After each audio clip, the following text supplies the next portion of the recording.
বডিতে যদি fat sell reduction হয় তাহলে তার সাথে সাথে কিন্তু কোলেস্টেরল, এইচডিএল যেগুলো আমাদের শরীরের পক্ষে ক্ষতিকারক সেগুলোর লেভেলটাও কিন্তু কমতে থাকে। এর ফলে কি হয় যে হার্ট ডিজিজ হওয়ার প্রবণতাটাও কমতে থাকে।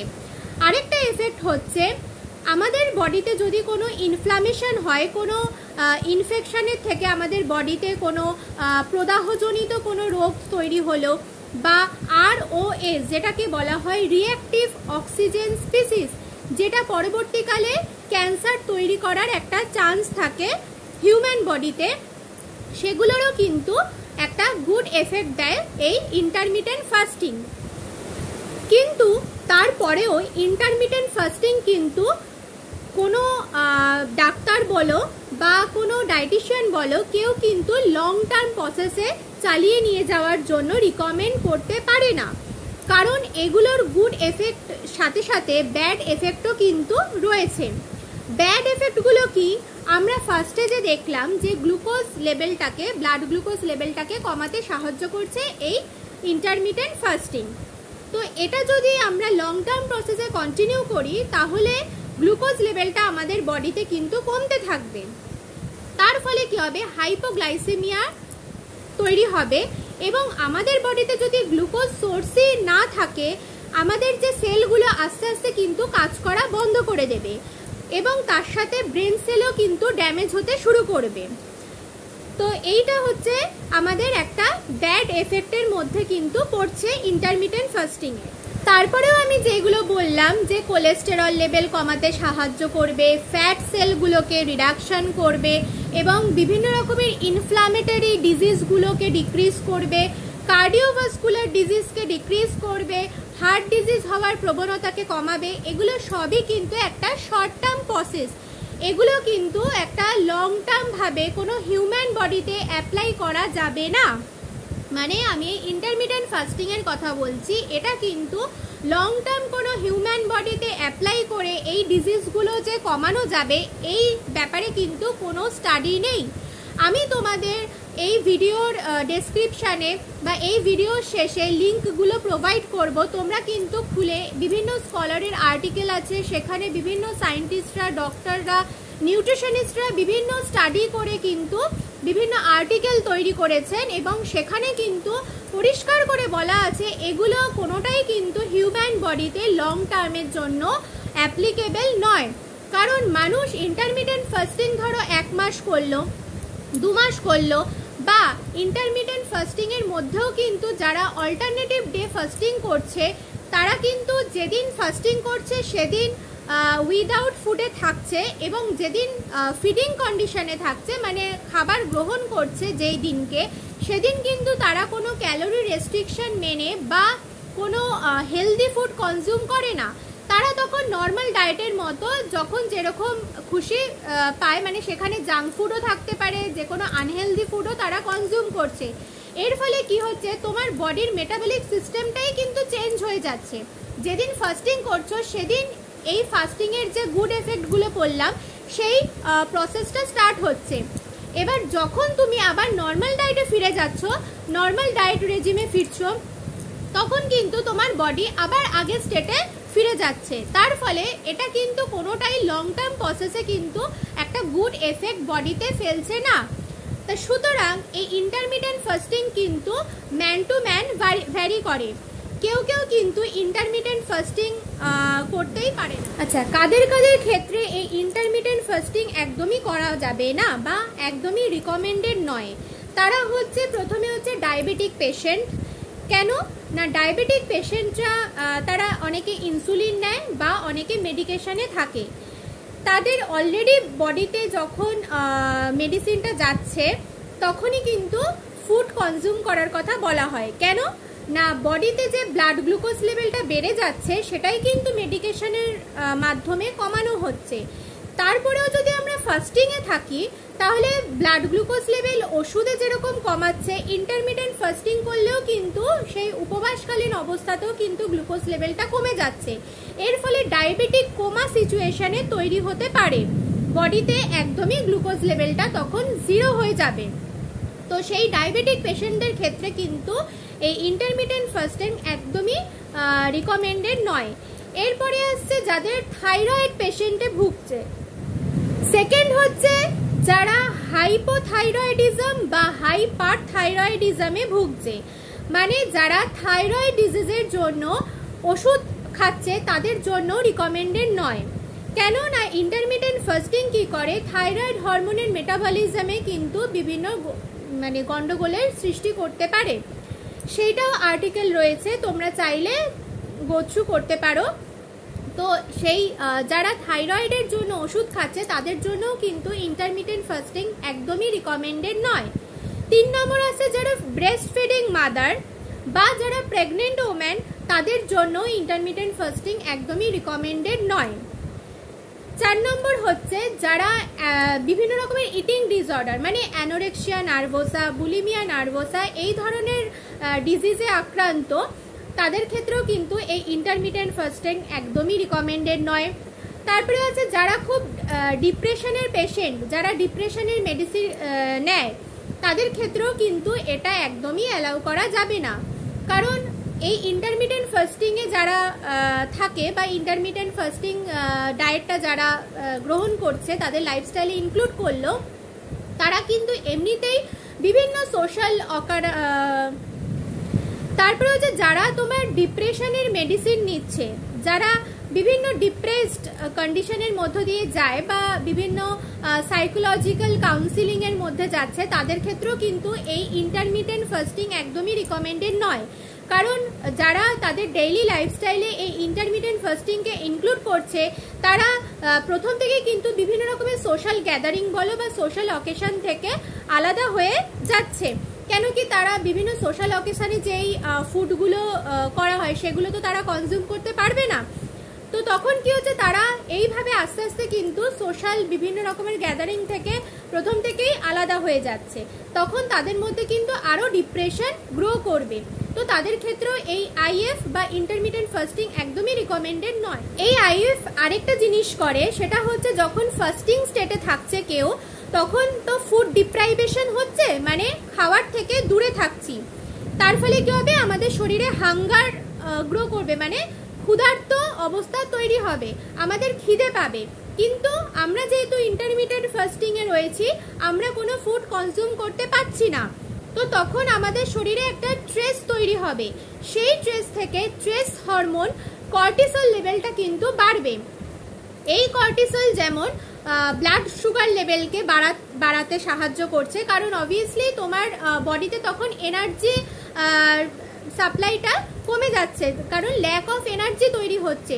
তখন এই কর্টিসল কি করবে, হরমোনটা প্রোটিন সোর্স থেকে, কারণ আমাদের বডিতে তখন গ্লাইকোজেন বা আদার্স যে এনার্জি সোর্সটা তোমার ফ্যাট সেল সেগুলো কিন্তু নেই, তাহলে গ্লুকোজটা তৈরি হবে কোথা থেকে, তখন প্রোটিন থেকে কিন্তু গ্লুকোজটা তৈরি করতে সাহায্য করছে। আর এই প্রোটিন কোথা থেকে পাচ্ছে না, আমাদের যে লিন বডি মাস হচ্ছে আমাদের যে সেলগুলো, সেগুলো কিন্তু প্রোটিন ইন নেচার। তো সেগুলো আস্তে আস্তে ডিপ্লিশন করছে বা সেই সেলগুলো ভেঙে কিন্তু সেই প্রোটিন থেকেই গ্লুকোজ তৈরি করে সেইটাকে তোমার গ্লুকোজটা এনার্জির সোর্স হিসাবে কাজে লাগাচ্ছে। এর ফলে আমাদের শরীর ভাঙতে শুরু করবে, এটা কিন্তু আরও ক্ষতিকর একটা কন্ডিশনের দিকে মানুষকে নিয়ে যাবে। তার জন্য তোমার বডির স্ট্রাকচার অনুযায়ী, তোমার বডির মেটাবলিক স্টেট অনুযায়ী, তোমার পাস্ট মেডিকেল হিস্ট্রি অনুযায়ী বা তুমি যদি কোনো মেডিকেশনে থাকো সেই অনুযায়ী কিন্তু তোমার ডায়েট রেজিম চুজ করা উচিত, এবং সেটা কখনোই নিজে নিজে ডিসাইড করে ইন্টারনেট ঘেটে করা উচিত নয়। অবশ্যই একজন ভালো ডায়েটিশিয়ান বা ডক্টরের অ্যাডভাইস নিয়ে কিন্তু এই ইন্টারমিটেন্ট ফাস্টিং তোমার লাইফস্টাইলে ইনক্লুড করো। এছাড়াও আমাদের বডিতে কিন্তু ডিহাইড্রেশন তৈরি হতে পারে। এবার বলতে পারো যে আমরা যখন ফাস্টিংয়ে থাকে তখন তো ওয়াটার কনজাম্পশন করতে পারে, কিন্তু আমাদের বডির ওয়াটার ব্যালেন্সকে মেনটেন করার জন্য যেই লেভেলের ওয়াটার দরকার হয়, কিন্তু শুধু ওয়াটারের মাধ্যমে কিন্তু সেই লেভেলটাকে মেনটেন করা যায় না। কারণ আমরা সারাদিনে যে ফুড খাই তার মধ্যেও কিন্তু কিছু ওয়াটার কন্টেন্ট থাকে, তো সেগুলো আমাদের বডিতে ওয়াটার ব্যালেন্সটাকে মেনটেন করতে হেল্প করছে। তো সুতরাং আমরা যখন শুধু ওয়াটারের মধ্যে দিয়ে চলে যাচ্ছি তখন কিন্তু সেই ব্যালেন্সটা মেনটেন হচ্ছে না। কারণ সলিড ফুডের মধ্যেও কিন্তু কিছুটা ওয়াটার কন্টেন্ট থাকে। এর ফলে কি হচ্ছে, যখনই ওয়াটার ব্যালেন্সটা ডিস্টার্ব হচ্ছে আমাদের বডিতে যেই সোডিয়াম, পটাশিয়াম, ক্লোরাইড এই মিনারেলসগুলো আছে সেগুলোর কিন্তু ব্যালেন্সটা ডিস্টার্ব হচ্ছে। এর ফলে আমাদের বডি সিস্টেমটাই কিন্তু চেঞ্জ হতে শুরু করবে, বডির মেটাবলিজমও তখন চেঞ্জ হবে। এর ফলে উল্টো এফেক্ট হিসাবে তখন কিন্তু ওয়েট গেইনও হতে পারে। এই কারণে সঠিক পরামর্শে সঠিক ডায়েট রেজিম তোমার লাইফস্টাইলে কিন্তু ইনক্লুড করা একান্তই প্রয়োজনীয়। এবার বলতে পারো যে কি ধরনের ডায়েট আমাদের দরকার। সেটা হচ্ছে, কেউ যদি ইন্টারমিটেন্ট ফাস্টিং করতেই হয় কারুর ক্ষেত্রে, তাহলে টাইম রেস্ট্রিক্টেড যেই ইন্টারমিটেন্ট ফাস্টিং আছে, মানে আমাদের 24 ঘন্টার মধ্যে একটা নির্দিষ্ট টাইম চুজ করে সেই টাইমের মধ্যে তোমার হাইট, ওয়েট অনুযায়ী, তোমার এজ অনুযায়ী যেই ক্যালোরি পার ডে হিসাবে রিকমেন্ডেড সেই ক্যালোরির ফুডই কিন্তু ওই টাইম পিরিয়ডে খেতে হবে। এবং অবভিয়াসলি সেটা তুমি যদি ওবিস পার্সন হও সেই অনুযায়ী তোমাকে ডায়েট চার্ট কিন্তু দেওয়া হবে এবং সেই ক্যালোরি মেনটেন করেই কিন্তু তোমাকে সেই টাইম পিরিয়ডের মধ্যে খাবারটা কনজিউম করে নিতে হবে। তাহলে কি ধরনের ডায়েট তুমি চুজ করতে পারো? সেটা হচ্ছে, তুমি ইন্টারমিটেন্ট ফাস্টিং যদি চুজ করতেই হয় তাহলে টাইম রেস্ট্রিক্টেড যে ইন্টারমিটেন্ট ফাস্টিং আছে, মানে 24 ঘন্টার মধ্যে যে একটা নির্দিষ্ট টাইম ফিডিংয়ের জন্য রাখা হয়, তার মধ্যে কিন্তু তোমার হাইট, ওয়েট, এজ অনুযায়ী যেই ক্যালোরিটা রিকমেন্ডেড পার ডে হিসাবে সেই ক্যালোরি রিচ ফুডগুলোই কিন্তু সেই টাইম স্লটের মধ্যে তোমাকে ফিনিশ করতে হবে। সেইটা তুমি তোমার লাইফস্টাইলে ইনক্লুড করতে পারো TRF বা টাইম রেস্ট্রিক্টেড ফিডিংকে। এবং অবভিয়াসলি ইন্টারমিটেন্ট ফাস্টিংয়ের যেই টাইপটাই কেউ চুজ করুক না কেন, তাকে ফার্স্ট 1 উইক কিন্তু সেটা করে দেখতে হবে যে তার বডিতে স্যুট করছে কিনা, বা তার বডিতে কোনো গুড এফেক্ট বা ব্যাড এফেক্ট যাই হোক না কেন সেটা কোনো এফেক্ট করছে কিনা। কারণ ইন্টারমিটেন্ট ফাস্টিং কিন্তু সবার বডিতে স্যুট করে না।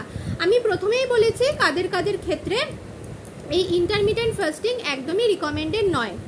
তারপরেও হচ্ছে, যারা নর্মাল ওয়েট বা যাদের বডিতে কোনো রকমের প্রবলেম নেই, তারা কিন্তু কখনোই ফ্যাসিনেশনের জন্য বা ট্রেন্ডকে ফলো করার জন্য এই ইন্টারমিটেন্ট ফাস্টিংয়ের পথে পা দেওয়া একদমই উচিত নয়। যারা ওবিস তারা ট্রাই করতে পারে, কিন্তু কোন ফর্মটা বা কোন টাইপটা চুজ করতে পারে সেটা হচ্ছে TRF বা টাইম রেস্ট্রিক্টেড ফিডিং, এবং সেটা অবশ্যই কোনো একজন ভালো ডায়েটিশিয়ান বা ডক্টরের পরামর্শ অনুযায়ী তারপরে কিন্তু সেটাকে চুজ করতে পারো। তারপরেও হতে পারে আরেকটা ধরনের ডায়েট, সেটা হচ্ছে ক্যালোরি রেস্ট্রিক্টেড ডায়েট।